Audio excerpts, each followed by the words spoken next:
Upat ka adlaw sa dili pa ang pagsugat sa Chinese New Year, nagsugwak na ang mga namalit og pampaswerte nga mga pagkaon. Ang report ni Femery Dumamo. Kining magpamilya, mipalit sa kabasket nga mga pagkaon. Dili lang kinialang kanila apan ihatag isip pasalubong sa mga kabanay sa gawas sa nasod sa ilang pagsugat sa Chinese New Year. Gawas nga lamian kini nagtuusab sila nga muhatod kini og swerte. Chinese New Year ug pangpasalubong. Oh.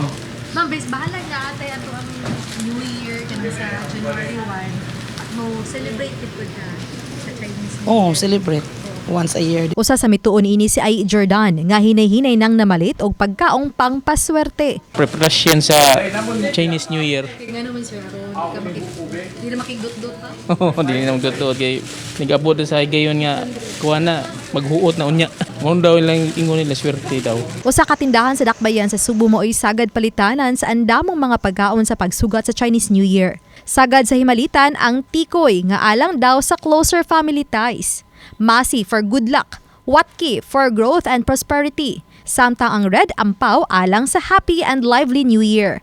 Chubiko alang sa long life of good health, og fortune cookies for good fortune. Bisan kun pure mga Pinoy, lakip sa mo sa ulog sa Chinese New Year. Gani matod sa usa sa mga tag-iya sa mga tindahan nga nakapangutana usab siya kanila nga iya ng mga suki. Naglinya-linya mga kuan dili Chinese.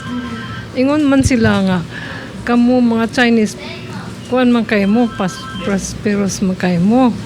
Ngano man ana sunod lang mi ninyo kung unsa yung gibuhat kay gusto mi parehan ninyo. Apan ang kanunay nga tambag diya nga ang tanang swerte mo sunod lang kung ikaw magkugi. Ingko dili ra kay unsa ang Chinese also work so hard. No? Dili man mag kuan nga dali-dalion nato ginansya. Dali-dalion aron makuanta. Dili good. We take care of our product. We see to it that we give good quality product, good service also. Kung siyempre maninguha ka, maswerte ka. Samtang pipila ka daan sa downtown area, dinhi sa Dakbayan sa Subo ang napuno na usab sa dayan-dayan nga mga Chinese lantern, usa sa pagpangandam sa pagsugat sa Chinese New Year. Ubani Godfrey Rilien, Femery Dumabok. Balitang Bisdak.